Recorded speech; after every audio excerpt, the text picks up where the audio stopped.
इस प्रकार धर्मचार में प्रवृत्ति सात्विक श्रद्धा रूपी गौ जैसा भाव निवृत्त और वश में किए हुए निर्मल मन की सहायता से परम धर्म आचरण के तरह दूध दुहकर उसे निष्काम भाव रूपी अग्नि पर भली भांति औटावें। फिर जिस प्रकार क्षमा करते हैं, संतोष करते हैं, उस हवा से उसे ढका करें। धैर्यवान बनकर मन को एकत्र करके इस रूपी जामन देकर दही को जमावे।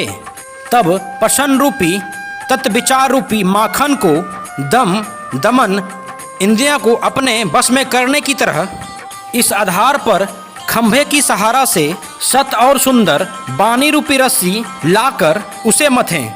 मथ कर तब उसमें निर्मल सुंदर और अत्यंत पवित्र वैराग रूपी माखन निकाल लें। तब योग रूपी अग्नि प्रकट करके उसमें समस्त शुभाशुभ कर्म रूपी ईंधन लगा दें।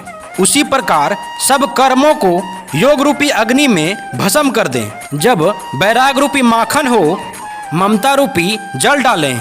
अब बचे हुए ज्ञान रूपी घी को अब निश्चैत्मिक बुद्धि से ठंडा करें।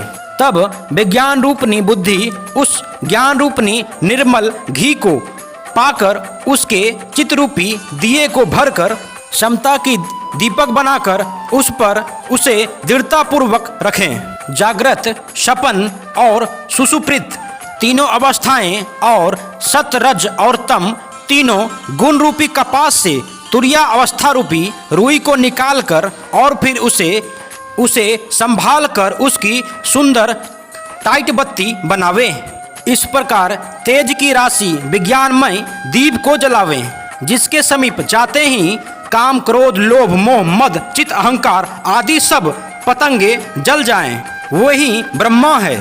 ये ही तेल की धारा कभी ना टूटने वाला वृत्ति है और उस ज्ञान दीप की परम प्रचंड दीप शिखा लो है। इस प्रकार जब आत्मा अनुभव के सुख का सुंदर प्रकाश फैलता है, तब संसार के मूल भेद रूपी भ्रम का नाश हो जाता है और महान बल, अविद्या के परिवार, मोह आदि का अपार अंधकार मिट जाता है। तब वही विज्ञान रूपनी बुद्धि आत्मा अनुभव पूर्ण प्रकाश को पाकर हृदय रूपी घर में बैठकर उस जड़ चेतन की गांठ को खोलती है। यदि वह विज्ञान रूपनी बुद्धि उस गांठ को खोलने पावे, तब वह जीव कृतार्थ हो जाता है। परंतु गांठ खोलते हुए जानकर माया फिर अनेकों विघ्न बाधा करती है। वह बहुत सी रिद्धि सिद्धियों को भेजती है, जो आकर बुद्धि को लोभ दिखाती है और वे रिद्धि सिद्धियां कला, वल और छल करके समीप जाती है और आंचल की वायु से उस ज्ञान रूपनी दीपक को बुझा देती है। यदि बुद्धि बहुत ही सियानी हुई, तो वह उस रिद्धि सिद्धियों को अहित कर, हानि कर समझकर उनकी ओर ताकती नहीं है। इस प्रकार यदि माया के विघ्न बाधा से बुद्धि को बाधा न हुआ, तो फिर देवता उपाधि विघ्न बाधा करते हैं। इंद्रियों के द्वारा हृदय रूपी घर के अनेकों झरोखे हैं। वहाँ प्रत्येक झरोखे पर देवता थाने की तरह अड्डा जमाकर बैठे हैं। ज्यों ही वे विषय रूपी हवा को आते देखता है, त्यों ही हठ पूर्वक किवाड़ खोल देता है। ज्यों ही वे तेज हवा हृदय रूपी घर में जाती है, त्यों ही वह विज्ञान रूपी दीप बुझ जाती है। गांठ भी नहीं छूटती और वह आत्मा अनुभव रूप प्रकाश भी मिट गया। विषय रूपी हवा से बुद्धि व्याकुल हो जाती है।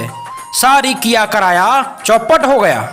इंद्रियों और उनके देवताओं को ज्ञान स्वाभाविक ही नहीं सुहाता, क्योंकि उनकी विषय भोगों में सदा ही प्रीति रहती है और बुद्धि को भी विषय रूपी हवा ने बावली बना देती है।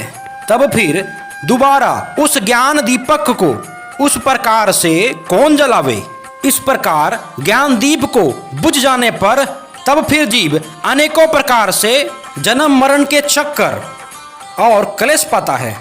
हरि की माया अत्यंत ही दुष्कर है, वह सहज ही में तरी नहीं जा सकती। ज्ञान कहने में कठिन, समझने में कठिन और साधने में भी कठिन है। यदि कदाचित यह ज्ञान हो जाए तो भी उसे बचाए रखने में अनेकों विघ्न बाधा होती है। ज्ञान का मार्ग दो धारी तलवार की धार के समान है। इस मार्ग से गिरते देर नहीं लगती। जो इस मार्ग को निवृत्त निबाह ले जाता है वही केवल मोक्ष रूप परम पद को प्राप्त करता है। संत, पुराण, वेद और तंत्र आदि शास्त्र सब यह कहते हैं कि केवल रूप परम पद को अत्यंत दुर्लभ है। वही अत्यंत दुर्लभ मुक्ति श्री रघुनाथ जी के भक्ति से बिना इच्छा किए भी जबरदस्ती आ जाती है। जैसे स्थान के बिना जल नहीं रह सकता, चाहे कोई करोड़ों प्रकार के उपाय क्यों न करे, वैसे ही मोक्ष सुख भी श्री हरि भक्ति को छोड़कर नहीं रह सकता।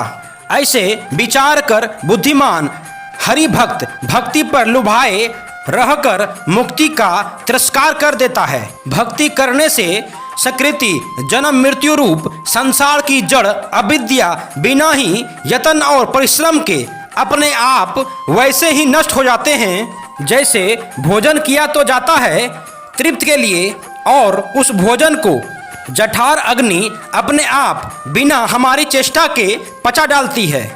ऐसा सुगम और परम सुख देने वाली हरि भक्ति जिसे ना सुहाए, ऐसा मूढ़ कौन होगा। मैं सेवक हूँ और भगवान स्वामी हैं, इस भाव के बिना संसार रूपी समुद्र से तरना नहीं हो सकता। ऐसा सिद्धांत विचार कर श्री हरि की भक्ति करनी चाहिए। जो जीव भजते हैं वह धन्य हैं।